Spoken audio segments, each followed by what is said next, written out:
Blake, MDCCCXXVIIIP address. Ask Gribbs, how was the Trump rally in Asheville? I hope you got press creds. This is the newest, freshest episode of the Gribbly's Folly Sunday Antisocial Hour. That time each week when I smoke my pipe and complain about humanity while answering all of its questions. If you are a piece of humanity with a question for me, leave it in the comments down below, hashtag it, ask Gribbs, and I will answer any question. This is my first pipe in weeks and weeks, and it is a hearty bowl of Chatham Manor in my Missouri Meerschaum country gentleman.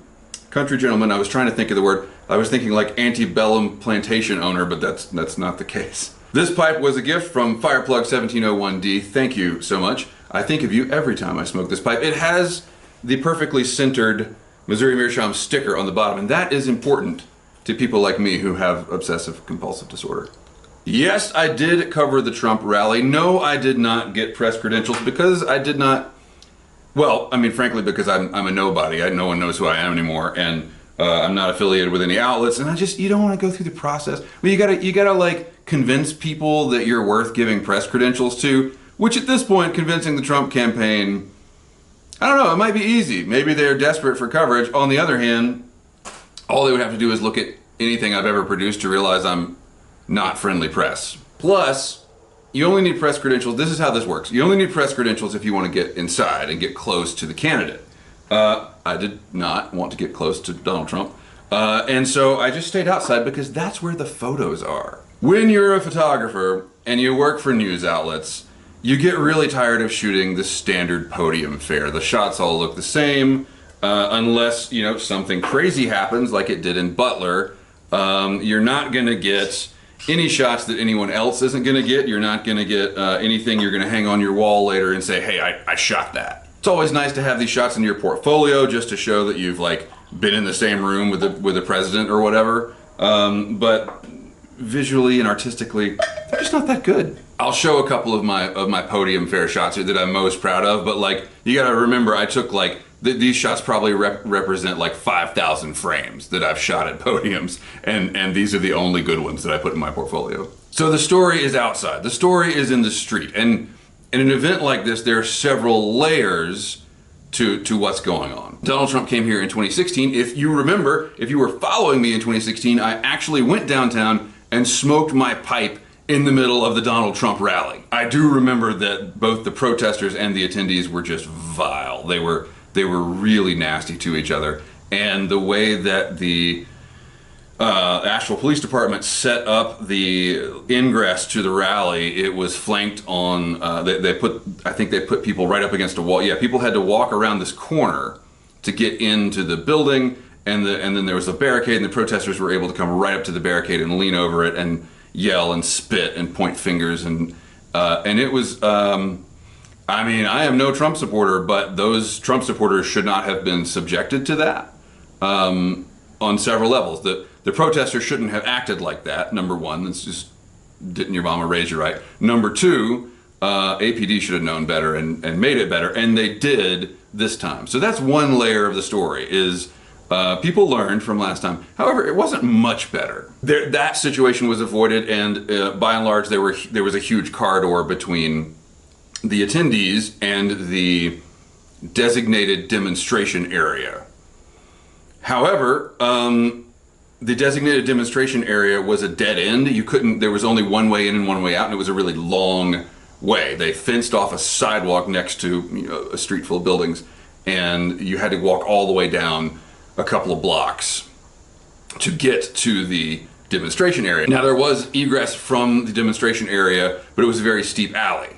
So if you're old and fat and have a bad ankle and you make videos in your garage, you're not gonna be able to run away if something happens. You know, people were kind of stuck in this area, and then when they closed the doors on the venue, we'll get to that in a second, when they closed the doors on the venue, all the Trump supporters that couldn't get in, they're like, well, we drove all this way to get here, what do we do? Oh, we'll go walk around the corridor and go mingle with the protesters and cause trouble. And so it was a very tense situation in this little tiny area. So I do have that critique of the way APD handled it. I assume it was APD that did that. However, The reason it was a dead end was because the Secret Service requested that the street where there would have been easy egress from that, the Secret Service blocked it off for the motorcade. So I don't know how much of it was APD's fault and how much was just the Secret Service being the Secret Service. But that all leads to what everyone really wants to know, which is why the hell did Donald Trump come to Asheville?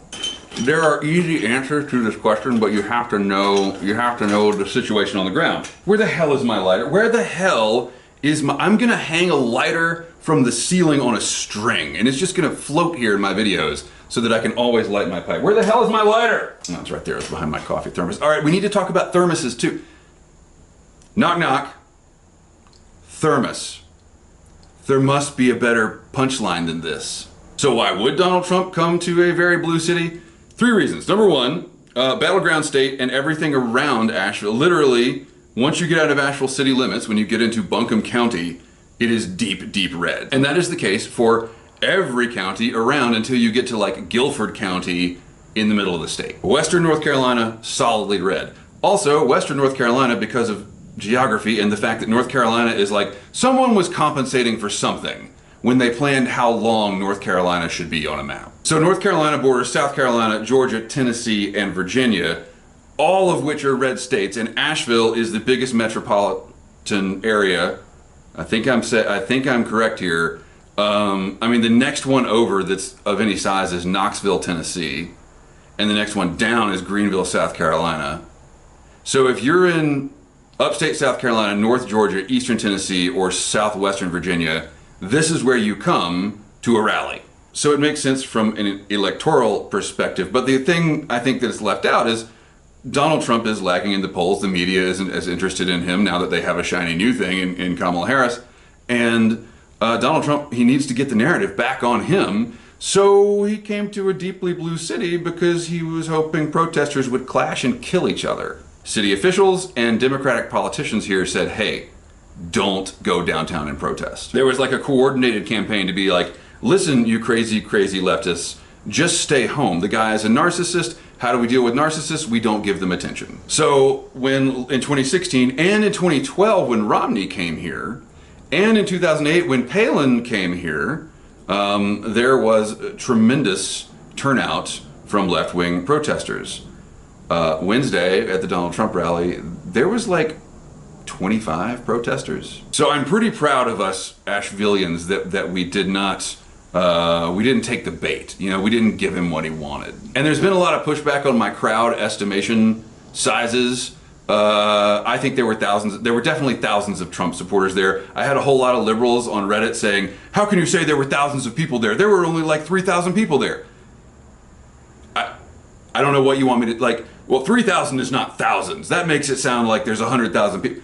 No, I mean, thousands is multiple 1,000. What do you want me to say? Tens of hundreds? So in 2016 and in 2012 and in 2008, conservative candidates that visit Asheville have used the Asheville Civic Center, which has been called different things over that time period. We just call it the Civic Center. And it seats, I think, about 7,500 people, definitely over 7,000. I don't know what the actual number is, but over 7,000 plus.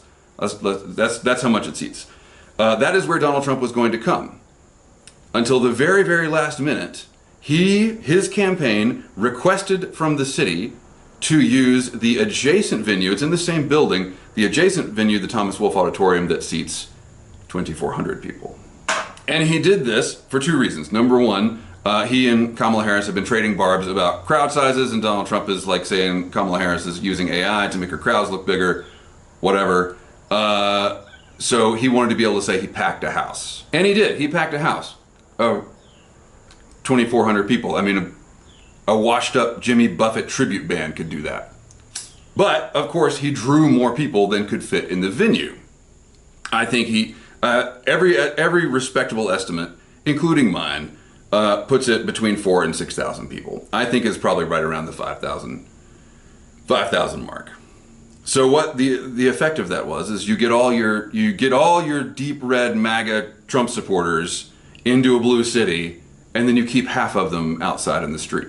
It was absolutely calculated. I mean, I don't know. I don't have sources inside the Trump campaign, but my read on the situation is 100% they planned this to cause trouble in the street, and it didn't happen.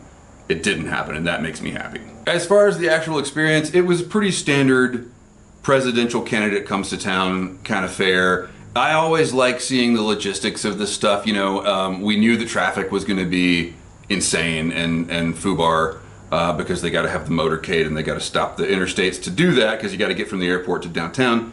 And I really, you know, so I left the house about 2 o'clock. He wasn't scheduled to speak till 4. I left the house shortly before 2 o'clock, and I took 2 interstates to get there, and there's state troopers at strategic points on the interstate getting ready to stop traffic when the call comes through. And I got downtown. Parking was easy. I walked to the venue. I walked longer than I normally would. You know, I parked farther away than I normally would. But I was going to be on my feet all day. It didn't matter. I paid for it later. My ankle was not happy.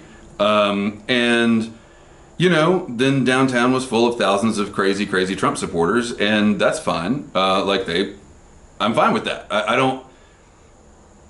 I've gotten pushback on my coverage of like, how could you, like, why would you go downtown to take pictures of people you don't like? They have a right to be there. This is their right. This is a fundamental American right. And to their credit, to some of their credit, when the protesters were going back and forth, and I was, you know, I switched from side to side. I would hang out with the lefty protesters, and then I would go hang out with the Trumpers. And I heard some Trumpers say, why are we yelling at these people? It's their right to protest just like it's our right to be here. Like, yeah, that's cool, man. Like, now apply that logic to who you're voting for and whatever. American ideals are American ideals. And that's the whole reason I don't like Donald Trump, is that he doesn't understand American ideals. But apparently some of his supporters do for some reason. So I went downtown, there's all these crazy people, and about 3:15, North Carolina Highway Patrol choppers started circling, and I don't know, I don't know if there were multiple choppers or just one that was doing a really tight circle. I think there were multiple, but they were circling really low. And this was when the tension was at its highest between the protesters, and then these choppers come in, and it's like, all this huge noise, and that was when I was like, oh man, things could go really bad here. So after Trump was in the building and started speaking, most of the Trumpers who, like, you know, I mean, I think that there are certain commonalities among big events. Most of the people there, they actually wanted to go hear their guy speak. Like, they wanted to be part of the rally. And so even though they couldn't get in, they got as close to the venue as they could, and they listened to his speech on their phones while it was going on, and that felt like, you know, they felt like they were in their community and they had come to an event, and it was a minority of Trumpers that went around the barricades to go get to the protesters and cause trouble. And in all fairness, there were some crazy lefties that came into the crowd of Trump supporters and were vocal. There was one. I saw one, but there was one that was just, gosh, she was stupid and very vocal, and got in a verbal fight with another lady in the crowd, and like everybody around was just like, would you both please just shut up? But that was pretty much it until the rally was over and everyone left except for the, like, okay, look at it like this. Most people, after a big event, they've been there all day, they're tired out, they saw what they came to see. What do they want to do? They want to go home. They want to rest. It's been a big day. Crazy people want to stay and argue. Like, I go to a lot of concerts, right? Can you imagine driving all day to the venue and you're going to see Metallica and you have a killer show, it's just amazing, and you're just completely spent and exhausted, and you've just yelled and screamed and you feel like you're part of your community, and then you go outside to argue with the Megadeth fans? Like, no, you go to Waffle House and then you go home. Like, that's what you do. But no, some people, they want to argue about Metallica and Megadeth. So that was kind of the point where conditions had selected for the most crazy people to still be there.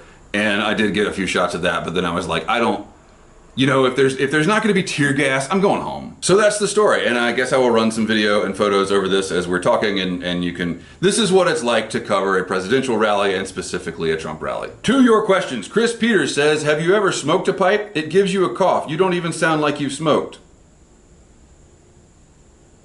Al Molitor, have we talked about this, Al? Every time I read your name, I'm so impressed with how it sounds. You sound like you were a villain in a He-Man cartoon. Molitor. Al says, Bass Pro, fake Americana, and crap from China. It turns my stomach. Exactly. Thank you all so much for your responses to my Bass Pro and Yeti cooler rant. It was very gratifying, and it came in a hard time for me. I was having a rough time, and then I was like, oh, my rant gets a positive response. I channel rough times into people agreeing with me that things are rough. I don't know why that makes me feel better, but whatever. Hi-Fi 1965 says, Gribbs, the outdoors is an economy now. We are all part of it. Take a moment and listen to Neil Young's Mellow Mind. No, I will not. I'm going to make so many people mad here, but I cannot listen to 3 seconds of a Neil Young song. I don't know what it is. I like Bob Dylan. I like Tom Waits. I like people with way worse voices, but for some reason, I will Google the lyrics. Here we go. Oh, it looks like it's Mellow My Mind. Make me feel like a schoolboy on good time, juggling nickels and dimes, satisfied with the fish on the line. Is this going to go to Ted Nugent places? I don't know if I should read this out loud. Something so hard to find, a situation that can casualize your mind. Why casual? This is, okay, at least Bob Dylan, no, he doesn't either. They both do it. I prefer songwriters that use smaller words. Casualize is that a verb? What is that? Although I will say, I do like Downtown. I think he did that with Pearl Jam, or was that Crazy Horse? I don't know. Downtown was a good song. But yes, we have commodified enjoying being outdoors away from commodities. It's sad. Fireplug 1701D, benefactor of the pipes on this channel, says, I bought a Yeti tumbler for my coffee cup. Ridiculous and never again. Blake's Pipes gave some interesting context here. Yeti is a fishing cooler company. That unit has to be in a walk-in freezer. So we're talking about a cooler here in terms of the unit. The unit has to be in a walk-in freezer for 24 hours before use and filled with ice. This must be a different kind of fishing and camping than I am aware of, because I mean, I can understand if you're going out on the ocean to saltwater fish, yes, you're going to be in the hot sun. You need a really good cooler, and you could go through, I mean, who has a walk-in freezer? I understand that Yeti probably says, hey, this keeps ice frozen for a week, and the way they're testing it is they're putting it in the walk-in freezer. But like, I don't have a freezer that could put a tiny igloo. I can't fit my thermos in a freezer. But that's because I wrecked my wife's car to get a used refrigerator from a dead person, which is a whole nother story. I'm gonna need a hashtag AskGribbs on that before I get into it though. Blake goes on to say, it's a status name. I looked into a cooler to go camping and did my research, and I wanted to buy one for the rest of my life. I understand that, buying a quality product. I found that even the nice Coleman cooler is perfect. I still can't find a good thermos that doesn't leak. Okay, so yes, Yeti is a great cooler. It's also probably 3 times more expensive than the Coleman model. I don't know anything about coolers, but I know that this is the case with every other product that I know anything about. I mean, Leica cameras are 5 times more expensive than a than a perfectly serviceable digital camera that actually probably has more function. Blake says, I still can't find a good thermos that doesn't leak. Had one 20 years ago, bought at Starbucks, and I used to bring it on my motorcycle. See, this is a use case that I wouldn't have thought about. If you're riding on a motorcycle with boiling hot liquid, that container cannot leak. I am still using my hydro flask. I did get my old Stanley out of the cabinet, but I haven't put it into service yet. The hydro flask does not leak. This does not leak as long as you use the solid cap. But if you use the one with the little flippity-floppity thing, it's gonna leak all over you. Hydro Flask should not sell the flippity-floppity cap if it's gonna leak. Why would you want your brand name on that? Finally, Kinjiro, I always appreciate your comments, sir. Kinjiro says, have you taken note of the correlation between the RNC and Grindr? Yes, so for those of you who don't know, Grindr is a dating service. Grindr is a hookup service for men.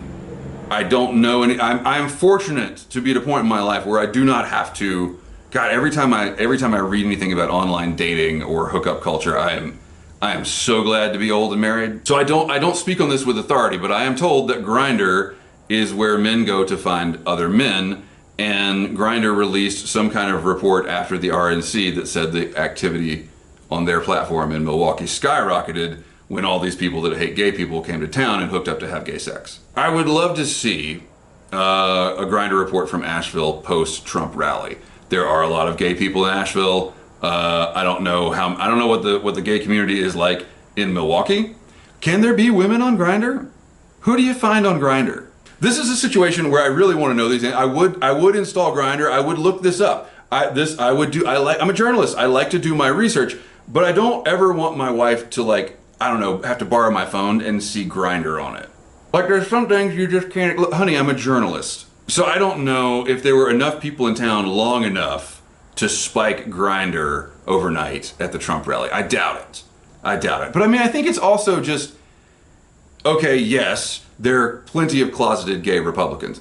I have known a few. And, well, not the ones that I knew weren't closeted. What is the polite thing to say? I knew some openly gay Republicans, and then I knew some Republicans who were, if they weren't gay, that's stereotyping, and I don't want to do that. But see, you can hear the woke police.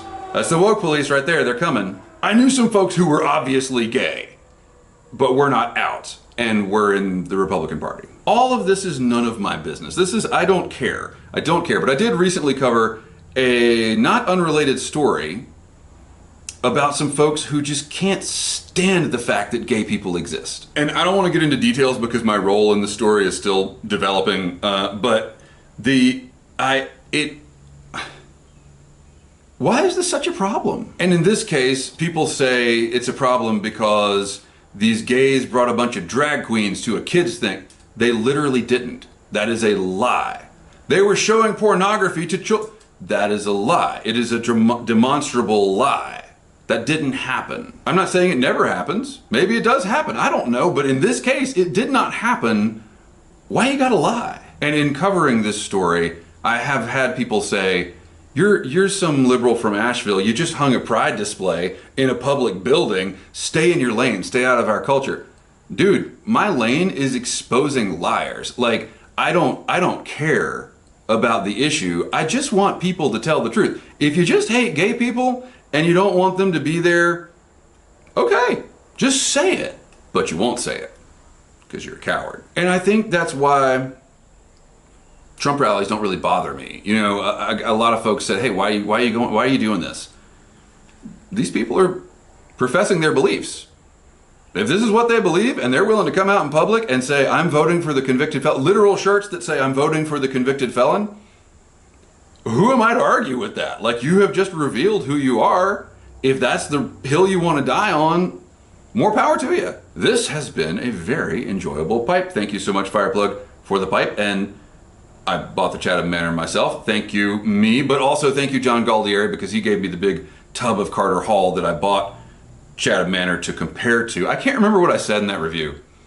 Isn't that great? That was like a big project for me. I like really tried to do I can't remember my conclusions, but I will say that these days in the summer, hot summer, I only smoke a pipe. Rarely I will reach for Chatham Manor because Carter Hall, it's got this like stickiness to it that I can feel the next day even in my palate and sinuses that Chatham Manor does not have. And in a time when I only want to rarely smoke a pipe, that is unpleasant.